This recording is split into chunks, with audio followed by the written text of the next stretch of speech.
ಸ್ನೇಹಿತರೆ ನಮಸ್ಕಾರ. ಭಾಗ್ಯಲಕ್ಷ್ಮಿ ಧಾರಾವಾಹಿ ಮುಗಿದ ಬಳಿಕ ಸುಷ್ಮಾ ರಾವ್ ಅವರು ಭಾಗ್ಯಲಕ್ಷ್ಮಿ ಅವರು ಸ್ವಲ್ಪ ಆರಾಮಾಗಿದ್ದಾರೆ, ರೆಸ್ಟನ್ನು ತೆಗೆದುಕೊಳ್ತಾ ಇದ್ದಾರೆ. ಈ ರೆಸ್ಟ್ನ ನಡುವೆ ಕೆಲವೊಂದಷ್ಟು ಚಾನಲ್ಗಳಿಗೆ ಇಂಟರ್ವ್ಯೂವನ್ನು ಕೂಡ ಕೊಡ್ತಾ ಇದ್ದಾರೆ. ಇತ್ತೀಚೆಗೆ ಒಂದು ಯೂಟ್ಯೂಬ್ ಚಾನಲ್ಗೆ ಕೊಟ್ಟಿರುವಂಥ ಇಂಟರ್ವ್ಯೂನಲ್ಲಿ ಇದೇ ಸುಷ್ಮಾ ರಾವ್ ಅವರು ತಮ್ಮ ಬದುಕಿನಲ್ಲಿ ನಡೆದಂತಹ ಬೇರೆ ಬೇರೆ ವಿಚಾರಗಳನ್ನು ಮತ್ತೆ ಮೆಲುಕು ಹಾಕಿದ್ದಾರೆ.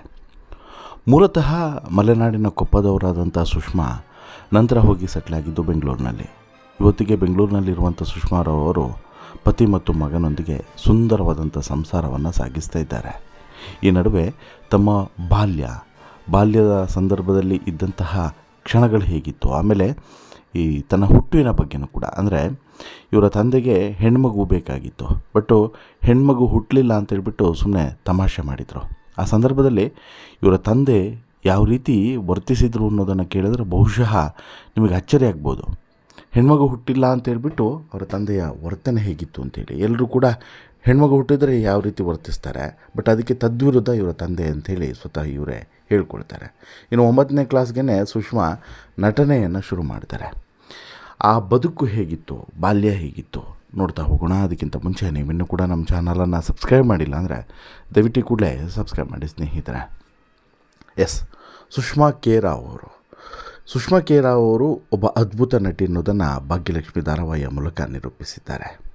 ಸುಮಾರು 10 ವರ್ಷಗಳ ಗ್ಯಾಪ್ನ ಬಳಿಕ ನಟಿಸಿದಂಥ ಭಾಗ್ಯಲಕ್ಷ್ಮಿ ಧಾರಾವಾಹಿಯಲ್ಲಿ ಸುದೀರ್ಘವಾಗಿ 4-5 ವರ್ಷಗಳ ಕಾಲ ನಟನೆಯನ್ನು ಮಾಡ್ತಾ ಜೊತೆಗೆ ಜನರಿಗೆ ಮನೋರಂಜನೆಯನ್ನು ಕೊಡೋದರಲ್ಲಿ ಭಾಗ್ಯಲಕ್ಷ್ಮಿ ಎತ್ತಿದ ಕೈ. ಭಾಗ್ಯಲಕ್ಷ್ಮಿ ಎನ್ನುವಂಥ ಪಾತ್ರದ ಮೂಲಕ ಸುಷ್ಮಾ ಅವರ ಘನತೆ ಹೆಚ್ಚಾಯಿತೋ ಅಥವಾ ಸುಷ್ಮಾ ಅವರ ಘನತೆಯಿಂದ ಭಾಗ್ಯಲಕ್ಷ್ಮಿ ಪಾತ್ರದ ತೂಕ ಹೆಚ್ಚಾಯಿತೋ ಗೊತ್ತಿಲ್ಲ. ಒಟ್ಟಿನಲ್ಲಿ ಭಾಗ್ಯಲಕ್ಷ್ಮಿ ಎನ್ನುವಂಥ ಪಾತ್ರ ಇವತ್ತಿಗೆ ಜನಮಾನಸದಲ್ಲಿ ಬೇರೂರು ಬಿಟ್ಟಿದೆ. ಅದರಲ್ಲೂ ಕೂಡ ಸುಷ್ಮಾ ರಾವ್ ಅವರು ಕನ್ನಡ ಕಿರುತೆರೆಯಲ್ಲಿ ಅಪಾರವಾದಂಥ ಹೆಸರನ್ನು ಕೂಡ ಈ ಧಾರಾವಾಹಿಯ ಮೂಲಕ ಮಾಡಿದ್ದಾರೆ. ತಂದೆ ಕೃಷ್ಣಮೂರ್ತಿ ರಾವ್ ಅವರ ನನಸು ಮಾಡೋದಕ್ಕೆ ನೃತ್ಯವನ್ನು ಕಲಿತಂಥ ಈಕೆ ನಟನೆಯನ್ನು ಆರಂಭಿಸಿದಂಥ ಕ್ಷಣಗಳ ಬಗ್ಗೆ ಇದೇ ಮೊದಲ ಬಾರಿಗೆ ಒಂದು ಸಂದರ್ಶನದಲ್ಲಿ ಕೆಲವೊಂದಷ್ಟು ರೋಚಕ ವಿಚಾರಗಳನ್ನು ಹಂಚಿಕೊಂಡಿದ್ದಾರೆ. ಇದು ಸಾಕಷ್ಟು ಜನರಿಗೆ ಒಂದು ರೀತಿಯಲ್ಲಿ ದಾರಿದೀಪನೂ ಕೂಡ ಹೌದು, ಜೊತೆಗೆ ಬದುಕು ಹೇಗಿರ್ತದೆ ಅನ್ನೋದಕ್ಕೆ ನಿದರ್ಶನವೂ ಕೂಡ ಹೌದು. ನಿಮಗೆ ಭಾಗ್ಯಲಕ್ಷ್ಮಿ ಧಾರಾವಾಹಿಯಲ್ಲಿ ಸುಷ್ಮಾ ನಟಿಸಿದಂತಹ ಈ ನಟನೆಯ ಬಗ್ಗೆ ಏನು ಅನಿಸುತ್ತೆ, ಹಾಗೆಯೇ ಸುಷ್ಮಾ ಅವರ ಯಾವ ಧಾರಾವಾಹಿ ಅಥವಾ ಯಾವ ರೀತಿ ರೋಲ್ಗಳನ್ನು ಅವ್ರು ಮಾಡಿದ್ರೆ ಬೆಟರ್ ಅಂತೇಳಿ ಅನಿಸುತ್ತೆ ಅನ್ನೋದನ್ನು ಕೂಡ ಕಮೆಂಟ್ ಮಾಡಿ ತಿಳಿಸಿ ಅಂತೇಳಿ ಹೇಳ್ತಾ, ಈಗ ಅವರ ಬಾಲ್ಯದ ಬಗ್ಗೆ ನೋಡ್ತಾ ಹೋಗೋದಾದರೆ, ಸುಷ್ಮಾ ಅವರ ತಂದೆ ಇದ್ದಾರಲ್ಲ, ಒಬ್ಬ ವಿಶೇಷವಾದಂಥ ವ್ಯಕ್ತಿ. ಸುಷ್ಮಾ ಅವರ ತಂದೆ ಮಲೆನಾಡಲ್ಲಿದ್ದವರು, ಕೊಪ್ಪದಲ್ಲಿದ್ದವರು, ನಂತರ ಬೆಂಗಳೂರಿಗೆ ಹೋಗಿ ಸೆಟ್ಲ್ ಆದಂಥವ್ರು. ಸುಷ್ಮಾ ರಾವ್ ಅವರು ತಂದೆ ಬಗ್ಗೆ ಹೇಳ್ಕೊಳ್ಳುವಂಥ ಸಂದರ್ಭದಲ್ಲಿ ಸ್ವಲ್ಪ ಭಾವುಕರಾಗ್ತಾರೆ. ಕಾರಣ ಏನಂತ ಹೇಳಿದ್ರೆ, ತಾಯಿ ಮತ್ತು ತಂದೆಯ ಮುದ್ದಿನ ಮಗಳಾಗಿದ್ಲು ಸುಷ್ಮಾ, ಜೊತೆಗೆ ಬದುಕಲ್ಲಿ ನಾನಾ ಕನಸುಗಳನ್ನು ಮಗಳ ಬಗ್ಗೆ ಅಪ್ಪ ಹೊಂದಿದ್ರು ಅನ್ನೋದಕ್ಕೆ ಈ ಸುಷ್ಮಾ ಅವರು ಹುಟ್ಟಿದಂಥ ಕ್ಷಣವೇ ಸಾಕ್ಷಿ ಅಂತಲೇ ಹೇಳ್ಬೋದು. ಅಪ್ಪನ ಬಗ್ಗೆ ಸ್ಪೆಷಲಾಗಿ ಹೇಳೋಕ್ಕೆ ಏನಿಲ್ಲ, ಆ ವ್ಯಕ್ತಿನೇ ಸ್ಪೆಷಲ್ ಅಂತೇಳ್ಬಿಟ್ಟು ಸುಷ್ಮಾ ತಮ್ಮ ನೆನಪುಗಳನ್ನು ಮೆಲುಕಾಕ್ತಾರೆ. ಇವತ್ತು ನಾನು ಇಲ್ಲಿ ಏನೋ ಮಾಡ್ತಿದ್ದೀನಿ ಅಂತ ಹೇಳಿದರೆ ಆ ಮನುಷ್ಯನೇ ಕಾರಣ. ಕಾಂಪಿಟೇಷನಲ್ಲಿ ಫಸ್ಟ್ ಕ್ಲಾಸ್ ತೆಗೆದುಕೊಳ್ಬೇಕು ಅಥವಾ ಕಾಂಪಿಟೇಷನ್ಗಳಲ್ಲಿ ಫಸ್ಟ್ ಪ್ಲೇಸನ್ನು ತಗೊಬೇಕು. ಕಾಂಪಿಟೇಷನ್ ಆಯಿತು, ಮಕ್ಕಳನ್ನು ಹೊರಗೆ ಕರ್ಕೊಂಡು ಹೋಗೋದು ಎಲ್ಲದೂ ಕೂಡ ಆಗುತ್ತೆ. ಪೋಷಕರು ಬಂದುಬಿಡ್ತಾರೆ ಕರ್ಕೊಂಡು ಹೋಗೋದಕ್ಕೆ.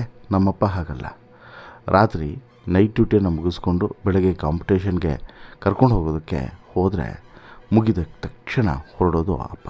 ಹೊರಗಡೆ ಹೋಗೋಣ ಅಪ್ಪ ಅಂದರೆ ಬೇರೆಯವ್ರದ್ದು ನೋಡು ಕಲಿ ಅಂತಲೂ ಕೂಡ ಅವರು ಹೇಳ್ತಾಯಿದ್ರು. ಜೊತೆಗೆ ಅವ್ರು ಹೇಗೆ ಮಾಡ್ತಾರೆ ಅನ್ನೋದನ್ನು ನೋಡಿ ಕಲಿಬೇಕು, ಎಷ್ಟು ಚೆನ್ನಾಗಿ ಮಾಡ್ತಾರೆ ನೋಡಿ ಕಲಿ ಅಂತಲೂ ಕೂಡ ಹೇಳ್ತಾಯಿದ್ರು. ಯಾವುದು ತಪ್ಪು ಮಾಡ್ತಾರೆ ಅದನ್ನು ನೀನು ಮಾಡಬಾರ್ದು, ಅದನ್ನು ನೋಡಿ ಕಲಿ ಅಂತೇಳ್ಬಿಟ್ಟು ನನಗೆ ಜೀವನದ ಅನುಭವ, ಜೊತೆಗೆ ಎಲ್ಲಿ ನಾನು ತಪ್ಪನ್ನು ಮಾಡಬಾರ್ದು ಅನ್ನೋದನ್ನು ಹೇಳಿಕೊಡ್ತಾಯಿದ್ರು ಅನ್ನೋದನ್ನು ಕೂಡ ಇವತ್ತಿಗೆ ನೆನಪಿಸ್ಕೊಳ್ತಾರೆ. ಡ್ಯಾನ್ಸ್ ಅಂದರೆ ಅವರಿಗೆ ತುಂಬ ಪ್ರೀತಿ. ಅವರೇನಾದರೂ ಒಬ್ಬರೇ ಇದ್ದಿದ್ದರೆ ನಾನು ಇಷ್ಟೊತ್ತಿಗೆ ಸಿನಿಮಾ ಹೀರೋಯಿನ್ ಆಗಿರ್ತಿದ್ದೆ.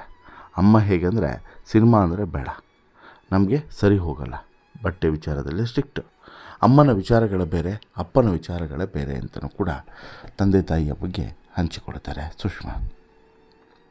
ಇನ್ನು ಈ ಎಲ್ಲದರ ನಡುವೆ ಸೀರಿಯಲ್ ಮಾಡೋದು ಸೂಕ್ತ ಅಂಥೇಳಿ ನಿರ್ಧಾರಕ್ಕೆ ಬಂದ್ವಿ. ಎಸ್ ನಾರಾಯಣ್ ಸರ್ ಕೂಡ ಸೀರಿಯಲ್ ಮಾಡು ಅಂಥೇಳಿ ಹೇಳಿದರು. ಸೊ ಸೀರಿಯಲ್ನಲ್ಲಿ ಶುರು ಮಾಡಿದಾಗ ಅಪ್ಪ ಒಂದು ಮೇಜರ್ ಬ್ಯಾಕ್ ಬೋನು, ಅಮ್ಮ ಇನ್ನೊಂದು ಥರ. ಅಮ್ಮ ಬೆಳಗಿಂದ ರಾತ್ರಿ ನನ್ನ ಜೊತೆಗೆ ಶೂಟಿಂಗ್ನಲ್ಲಿ ಇರೋರು. ಬೆಳಗ್ಗೆ ಬಂದರೆ ರಾತ್ರಿವರೆಗೂ ಕೂಡ ಪ್ಯಾಕಪ್ ಆಗೋವರೆಗೂ ಕೂಡ ಇದ್ದು ಮತ್ತೆ ನೆಕ್ಸ್ಟ್ ಡೇ ಬೆಳಗ್ಗೆ ಎದ್ದು ಅಪ್ಪನಿಗೆ ಅಡುಗೆ ಎಲ್ಲ ಮಾಡಿಟ್ಟು ಶೂಟಿಂಗ್ಗೆ ಬರೋರು. ಈಗ ಅಮ್ಮಂಗೆ ಶೂಟಿಂಗಿಗೆ ಬರ್ತೀಯ ಅಂದರೆ ನಮಸ್ಕಾರ, ನಂದು ಆಗೆಲ್ಲ ಮುಗಿಸ್ಬಿಟ್ಟಿದ್ದೀನಿ, ಸಾಕಪ್ಪ, ನಂದು ಮುಗೀತು, ನನ್ನ ಡ್ಯೂಟಿ ಮುಗೀತು, ಹೋಗಿ ನೀನು ಅಂತ ಹೇಳ್ಬಿಟ್ಟು ಹೇಳ್ತಾರೆ. ಸೊ ನನಗಿಂತ ಜಾಸ್ತಿ ನಮ್ಮ ಅಮ್ಮನೇ ತುಂಬ ಇಷ್ಟಪಡ್ತಾಯಿದ್ರು. ಟೆಕ್ನಿಷಿಯನ್ಸ್ ಎಲ್ಲರೂ ಕೂಡ ಅವರನ್ನು ಇಷ್ಟಪಡ್ತಾಯಿದ್ರು. ಒಟ್ಟಿಗೆ ಕೂತು ಮಾತಾಡೋರು, ಹರಟೆ ಹೊಡೆಯೋರು.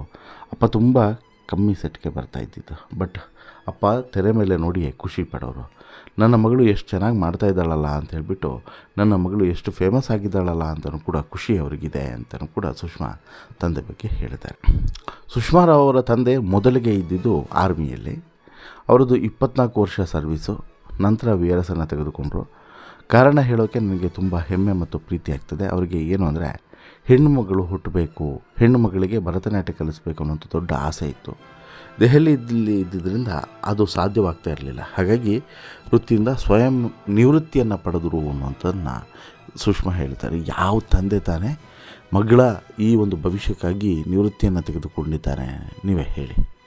ಅಂತಹ ವಿಶೇಷ ತಂದೆ ಸುಷ್ಮಾ ಅವರ ತಂದೆ. ಹೆಣ್ಣುಮಕ್ಕಳು ಹುಟ್ಟೋಕ್ಕೇ ಅವರು ಚರ್ಚು, ಗುರುದ್ವಾರ, ಮಸೀದಿ ಎಲ್ಲ ಕಡೆ ಹರಕೆಯನ್ನು ಹೊತ್ತಿದ್ರಂತೆ, ಹೆಣ್ಮಕ್ಳು ಹುಟ್ಟಬೇಕು ಅಂತೇಳಿ. ಮೊದಲು ಗಂಡು ಮಗ ಹುಟ್ಟಿದ್ದ, ಅಂದರೆ ನಮ್ಮ ಅಣ್ಣ. ನಾನೇ ನೆಕ್ಸ್ಟು. ನನಗೆ ನೆಕ್ಸ್ಟ್ ಹೆಣ್ಮಗುನೇ ಆಗಬೇಕು ಅಂತೇಳ್ಬಿಟ್ಟು ಅವರು ಹರಕೆಯನ್ನು ಹೊತ್ತಿದ್ರು. ಸೊ ಹೆಣ್ಮಗು ಆಯಿತು. ಈಗ ಭರತನಾಟ್ಯ ಕಲಿಸ್ಬೇಕಲ್ವಾ. ನಾರ್ತ್ನಲ್ಲಿ ಕಥಕ್ ತುಂಬ ಫೇಮಸ್ಸು. ನಿಮಗೆ ಭರತನಾಟ್ಯ ಅಷ್ಟು ಫೇಮಸ್ ಇಲ್ಲ ಈ ಕಡೆ. ಸೊ ಅಲ್ಲಿ ಎಲ್ಲ ಯಾವುದೋ ಒಂದು ಅಪರೂಪಕ್ಕೆ ಭರತನಾಟ್ಯ ಪ್ರೋಗ್ರಾಮ್ ಇದ್ದರೆ ಅಲ್ಲಿ ಕರ್ಕೊಂಡು ಹೋಗೋರು, ಎಲ್ಲವನ್ನೂ ಕೂಡ ತೋರಿಸೋದು, ಎಲ್ಲವನ್ನೂ ಕೂಡ ಮಾಡ್ತಾಯಿದ್ರು. 5 ವರ್ಷದ ನಂತರ ಕಲಿಬಹುದು ನೃತ್ಯ ಅಂತೇಳಿ ಗೊತ್ತಾದ ಮೇಲೆ ಕ್ಲಾಸ್ಗೆಲ್ಲ ಸೇರಿಸಿ ಜೊತೆಯಲ್ಲೇ ಬರೋರು, ಹೀಗೆಲ್ಲ ಮಾಡೋರು. ಅವರಂಥ ಅಪ್ಪ ಅಮ್ಮನ ಪಡೆಯೋದಕ್ಕೆ ನಿಜವಾಗ್ಲೂ ಕೂಡ ನಾನು ಪುಣ್ಯ ಮಾಡಿದ್ದೀನಿ ಅಂತೇಳಿ ನಟಿ ಸುಷ್ಮಾರಾವ್ ಅವರು ತಮ್ಮ ಅಭಿಪ್ರಾಯವನ್ನು ಹಂಚಿಕೊಳ್ತಾರೆ. ಹೌದು, ಅವಾಗೆಲ್ಲ 30 ವರ್ಷದ ಹಿಂದೆ ಹೆಣ್ಮಕ್ಳು ಅಂತ ಹೇಳಿದ್ರೆ ಅಯ್ಯೋ ಹೆಣ್ಮಗುನ ಅಂತಲೂ ಕೂಡ ಹೇಳೋರು. ಆಮೇಲೆ ಹೆಣ್ಮಗು ಹುಟ್ಟಿದರೆ ಒಂದು ರೀತಿ ನೋಡೋರು ಕೂಡ, ಹೆಣ್ಮಗುವನ್ನು ಹೆತ್ತಂತಹ ತಾಯಿಗೂ ಕೂಡ ಒಂದು ರೀತಿಯಲ್ಲಿ ಹಿಂಸೆ ಕೊಡೋರು. ಆದರೆ ಇವರಪ್ಪ ಹಾಗಲ್ಲ. ಇವರಪ್ಪ ಹೆಣ್ಮಗು ಬೇಕು ಅಂತೇಳ್ಬಿಟ್ಟು ಹರಕೆಯನ್ನು ಹೊತ್ತಿದ್ರು, ಕಣ್ಣೀರನ್ನು ಇಟ್ಟಿದ್ರು. ನಮ್ಮಮ್ಮ ಇಲ್ಲಿ ನನ್ನನ್ನು ಹೆತ್ತಾಗ ಅಪ್ಪ ಡೆಲ್ಲಿಯಲ್ಲಿದ್ದರು. ಹೀಗಾಗಿ ಅಪ್ಪನಿಗೆ ಸುಳ್ಳು ಹೇಳೋಣ ಅಂತೇಳ್ಬಿಟ್ಟು ಗಂಡು ಮಗು ಹುಟ್ಟಿದೆ ಅಂತೇಳಿ ಮನೆಯವರು ಸುಳ್ಳು ಹೇಳ್ತಾರೆ. ಅಪ್ಪ ಅಂತೂ ಹೆಣ್ಮಗುನೇ ಹುಟ್ಟುತ್ತೆ ಅಂತೇಳ್ಬಿಟ್ಟು ದೊಡ್ಡ ಬ್ಯಾಗ್ನಲ್ಲಿ ಮೊದಲೇ ಬಟ್ಟೆಗಳನ್ನು ಕೂಡ ತಂದಿಟ್ಟಿದ್ರಂತೆ. ಗಂಡು ಮಗು ಅಂತ ತಕ್ಷಣ ಸಿಕ್ಕಾಬಟ್ಟೆ ಕಣ್ಣೀರಿಟ್ಟಿದ್ರಂತೆ, ಬೇಸರ ಮಾಡಿಕೊಂಡಿದ್ರಂತೆ. ನನ್ನ ಮೇಲೆ ಅಪ್ಪನಿಗೆ ಅಷ್ಟು ಪ್ರೀತಿ. ತಾವು ಜನಿಸಿದ ದಿನ ಅಪ್ಪನಿಗಾದಂಥ ಆನಂದ ಮತ್ತು ಅದರ ಸಂತೋಷದ ಬಗ್ಗೆ ಸುಷ್ಮಾ ಹೇಳುವಾಗ ಎಷ್ಟು ವಿಶೇಷ ಅಂತೇಳಿ ಅನಿಸುತ್ತೆ ಅಲ್ವಾ. ಇನ್ನು ಅಪ್ಪ ಮಿಲ್ಟ್ರಿಯಲ್ಲಿ ಇದ್ದಿದ್ದಲ್ವಾ, ಅವರು ಹೇಳುವಂತಹ ಯುದ್ಧದ ಕಥೆಯನ್ನು ಕೇಳಿ ನನಗೂ ಕೂಡ ಮಿಲ್ಟ್ರಿಗೆ ಸೇರಬೇಕು ಅಂತೇಳಿ ಆಸೆ ಆಯಿತು. ನಾನು ದೇಶ ಸೇವೆ ಮಾಡಬೇಕು ಅಂತ ಹೇಳಿಬಿಟ್ಟು ನಾನು ಮಿಲ್ಟ್ರಿಗೆ ಸೇರ್ತೀನಿ ಅಪ್ಪ ಅಂದೆ. ಅವರು ಯಾವತ್ತೂ ನನಗೆ ಇಲ್ಲ ಅಂದಿಲ್ಲ. ಆಯಿತು ಬಾ ಅಂತಲೇ ಹೇಳಿಬಿಟ್ಟು ಸ್ಟ್ರೆಂತ್ ಟ್ರೈನಿಂಗನ್ನು ಆರಂಭಿಸಿದರು. ನಾನು ಇನ್ನೂ ಕೂಡ 9ನೇ ಕ್ಲಾಸ್ನಲ್ಲಿದ್ದೆ, ಆಗಲೇ ಟ್ರೈನಿಂಗ್ ಸ್ಟಾರ್ಟ್ ಮಾಡಿಬಿಟ್ರು. ಫಿಸಿಕಲ್ ಟ್ರೈನಿಂಗು, ಫಿಟ್ನೆಸ್ಸು, ಪಾರ್ಕಿಗೆ ಕರ್ಕೊಂಡು ಹೋಗೋದು, ಓಡಿಸೋರು, ಆಮೇಲೆ ಡಿಪ್ಸನ್ನು ಹೊಡಿಸೋರು, ಪುಷಪ್ಸು ಮಾಡಿಸೋರು. ನನ್ನ ಬೆನ್ನ ಮೇಲೆ ಅವರನ್ನು ಹಾಕಿಕೊಂಡು ಪಾರ್ಕಿಂಗ್ ಸುತ್ತಬೇಕು. ಒಂದು ಸಲ ಅವರ ಫ್ರೆಂಡ್ ನೋಡಿಬಿಟ್ಟು, ಬಾಸ್ ನಿಮ್ಮನ್ನು ಇವಳು ಹಾಕಿಕೊಳ್ತಾಳಲ್ಲ, ನನಗೆ ಯಾಕಾಗಲ್ಲ ಬಾಸ್, ಬನ್ನಿ ಬಾಸ್ ಅಂದ್ಬಿಟ್ಟು ಅವರನ್ನು ಹೊತ್ಕೊಂಡು ಬೀಳಿಸ್ಬಿಟ್ರು. ಅಪ್ಪನಿಗೆ ಆಗ ಗಂಭೀರವಾಗಿ ಪೆಟ್ಟು ಕೂಡ ಆಗಿತ್ತು ಅನ್ನೋದನ್ನು ಕೂಡ ಮೆಲುಕು ಹಾಕ್ತಾರೆ. ಇವತ್ತು ಎಲ್ಲರೂ ಕೂಡ ಕೇಳಿದ್ದಾರೆ, ನೀವು ಇಷ್ಟೊತ್ತು ನಿಲ್ತೀರಾ, ಅದೇ ಎನರ್ಜಿ ಇರುತ್ತೆ, ಸುಸ್ತಾಗಲ್ವಾ ಅಂತೇಳಿ. ಆದರೆ ಅವತ್ತು ಕೊಟ್ಟಿದ್ದಂಥ ಆ ಟ್ರೈನಿಂಗು ಇವತ್ತು ನನಗೆ ಯೂಸ್ ಆಗ್ತಾ ಇರೋದು. ಡ್ಯಾನ್ಸ್ನಲ್ಲಿಯೂ ಅಷ್ಟೇ, ಸತತ 3 ಗಂಟೆಗಳ ಕಾಲ ಡ್ಯಾನ್ಸನ್ನು ಮಾಡ್ತೀವಿ. ಈ ಶಕ್ತಿಗೆ ಕಾರಣವೇ ಅವರು. ಮಿಲ್ಟ್ರಿಗೆ ಹೋಗ್ತೀನಿ ಅಂದಾಗ ಓಕೆ ಅಂದ್ಬಿಟ್ಟು ಸಖತ್ತಾಗಿ ಟ್ರೈನನ್ನು ಮಾಡಿದರು. ಅದಂತೂ ನಾನು ಲೈಫ್ ಲಾಂಗ್ ಮರೆಯೋದಿಲ್ಲ ಅಂತಲೂ ಕೂಡ ನಟಿ ಸುಷ್ಮಾ ಹೇಳ್ತಾರೆ. ಇನ್ನು 9ನೇ ಕ್ಲಾಸ್ ಮುಗಿತಾ ಇದ್ದಂತೆ ಟೆಲಿಫಿಲ್ಮ್ಗೆ ಮಾಡು ಅಂತ ಹೇಳ್ಬಿಟ್ಟು ಫ್ರೆಷರ್ ಹಾಕಿದರು. ಅಲ್ಲಿವರೆಗೂ ಕೂಡ ತುಂಬ ಸಿನಿಮಾ ಆಫರ್ಗಳು ಕೂಡ ಬಂತು. ಅಮ್ಮನಿಗೆ ಅಣ್ಣನಿಗೆ ಅದು ಇಷ್ಟನೇ ಇರಲಿಲ್ಲ. ನನಗಿಂತ 7 ವರ್ಷ ದೊಡ್ಡವನು. ಅವನಿಗೆ ಈ ನಿರ್ಧಾರ ತೆಗೆದುಕೊಳ್ಳುವಂಥ ಸಾಮರ್ಥ್ಯ ಇತ್ತು. ಸೊ ಅವನು ಅಮ್ಮ ಬೇಡ ಅಂಥೇಳಿ ಹೇಳ್ದ. ಅಪ್ಪ ಹೋಗು ಅಂದರು. ಸೊ ಅಲ್ಲಿಗೆ ನಿಂತಿತ್ತು ಅದು. ಅದಾದಮೇಲೆ ಯಾವಾಗ ಈ ಟೆಲಿಫಿಲ್ಮು ಮತ್ತೆ ಎಸ್ ನಾರಾಯಣ್ ಸರ್ ಸೀರಿಯಲ್ ಮಾಡು ಅಂತೇಳಿ ಹೇಳಿದರು, ಓಕೆ ಒಂದು ಜಸ್ಟ್ ಅಪ್ಪನ ಖುಷಿಗೋಸ್ಕರ ಟ್ರೈ ಮಾಡ್ತೀನಿ ಅಂತೇಳ್ಬಿಟ್ಟು ಹೋದೆ. ಅಲ್ಲಿಗೆ ಹೋದ ಮೇಲೆ ನಾನು ಹಿಂತಿರುಗಿ ನೋಡಲೇ ಇಲ್ಲ. ಗುಪ್ತಗಾಮಿನಿ ಮಾಡಬೇಕಂದ್ರೂ ಕೂಡ ಸುಂದರಶ್ರೀ ಅಂದರೆ ಈ ಗುಪ್ತಗಾಮಿನಿ ಧಾರಾವಾಹಿಯಲ್ಲಿ ಅಜ್ಜಿ ಪಾತ್ರವನ್ನು ಮಾಡ್ತಿದ್ರಲ್ಲ, ಅವರು ಎಲ್ಲವನ್ನು ಕೂಡ ಮ್ಯಾನೇಜ್ ಮಾಡೋರು. ನನಗೋಸ್ಕರ 3 ಸಲ ಪೂಜೆಯನ್ನು ಪೋಸ್ಟ್ಪೋನ್ ಮಾಡಿಸಿದ್ರು. ನಾನು PCMB ತೆಗೆದುಕೊಂಡಿದ್ದು ಕಷ್ಟ ಆಗ್ತಿತ್ತು, ಆದರೆ ರಜೆ ಕೊಡಿಸ್ತೀನಿ ಬಾ ಅಂತೇಳಿ ಪಾತ್ರವನ್ನು ಮಾಡಿಸೇ ಬಿಟ್ಟರು. ಅದಾದಮೇಲೆ ಯಾವ ಜನ್ಮದ ಮೈತ್ರಿಯನ್ನು ಕೂಡ ನಟಿಸುವಂತೆ ಮಾಡಿದ್ರು. ನಂತರ ನಿರೂಪಣೆಯ ಅವಕಾಶ ಬಂತು. ಸೃಜನ್ ಮತ್ತು ಸಂಜೀವ್ ಸರ್ ಅಂಥೇಳಿ ನಿನ್ನ ಕೈಲಿ ಆಗುತ್ತೆ ಮಾಡು ಅಂತೇಳಿ ಹೇಳಿದರು. ಹುರಿದುಂಬಿಸಿದ್ರು. ಅಲ್ಲೆಲ್ಲ ನಾನು ಹಿಂದೆನೇ ನೋಡಲಿಲ್ಲ, ಅಂದರೆ ನನಗೆ ಟೈಮೇ ಸಿಗಲಿಲ್ಲ. ಓದು ಬರೆದು ಪಾಸ ಆದರೆ ಸಾಕು ಅನ್ನೋ ಥರ ಆಗಿಬಿಟ್ಟಿತ್ತು. ತಮ್ಮ ಮಿಲ್ಟ್ರಿಯ ಕನಸು ಅಲ್ಲಿಗೆ ನಿಲ್ತಿತ್ತು. ನಟನೆಯ ಬದುಕು ಶುರುವಾಗಿತ್ತು. ಇಲ್ಲಿಂದ ಇಲ್ಲಿವರೆಗೂ ಕೂಡ, ಅಂದರೆ ಅವತ್ತು ಶುರುವಾದಂಥ ಈ ನಟನೆ ಇಲ್ಲಿವರೆಗೂ ಕೂಡ ಬಂದು ನಿಂತಿದೆ, ಇವತ್ತಿಗೂ ಕೂಡ ಮುಂದುವರೆದಿದೆ. ಅಲ್ಲಿಗೆ ಸುಷ್ಮಾರಾವ್ ಅವರ ತಂದೆ ಇಂಥ ವಿಶೇಷವಾದಂಥ ವ್ಯಕ್ತಿ ಅನ್ನೋದನ್ನು ಜಸ್ಟ್ ಇಮ್ಯಾಜಿನ್ ಮಾಡ್ಕೊಳ್ಳಿ. ಆ ಕಾಲದಲ್ಲಿ ಹೆಣ್ಮಕ್ಳನ್ನು ದೂಷಣೆ ಮಾಡೋರೆ ಅಥವಾ ಹೆಣ್ಮಕ್ಳು ಹುಟ್ಟಿದ್ರೆ ಬೇರೆ ಥರ ನೋಡೋರೆ ಹೆಚ್ಚಿಗೆ. ಅಂಥದ್ರಲ್ಲಿ ಹೆಣ್ಮಕ್ಳೇ ಹುಟ್ಟಬೇಕು ಅಂತ ಹೇಳ್ಬಿಟ್ಟು ಹರಕೆಯನ್ನು ಹೊತ್ತು ಹೆಣ್ಮಗುವಿಗಾಗಿ ಇಷ್ಟೆಲ್ಲ ಪ್ರಯತ್ನವನ್ನು ಪಟ್ಟಂತಹ ಈ ಸುಷ್ಮಾ ಅವರ ತಂದೆ ಎಷ್ಟು ವಿಶೇಷ ಅಲ್ವಾ? ನಿಮಗೆಷ್ಟು ಹೆಮ್ಮೆ ಅನಿಸುತ್ತೆ ಇವರ ಬಗ್ಗೆ? ದಯವಿಟ್ಟು ನಿಮ್ಮ ಅಭಿಪ್ರಾಯನ ಕಮೆಂಟ್ ಮಾಡಿ ತಿಳಿಸಿ. ಜೊತೆಗೆ ಈ ಸ್ಟೋರಿ ಇಷ್ಟ ಆಯಿತು ಅಂತ ಹೇಳಿದ್ರೆ ಲೈಕ್ ಮಾಡಿ, ಶೇರ್ ಮಾಡಿ, ಚಾನಲ್ಗೆ ಸಬ್ಸ್ಕ್ರೈಬ್ ಆಗೋದನ್ನು ಮರಿಬೇಡಿ. ಧನ್ಯವಾದ.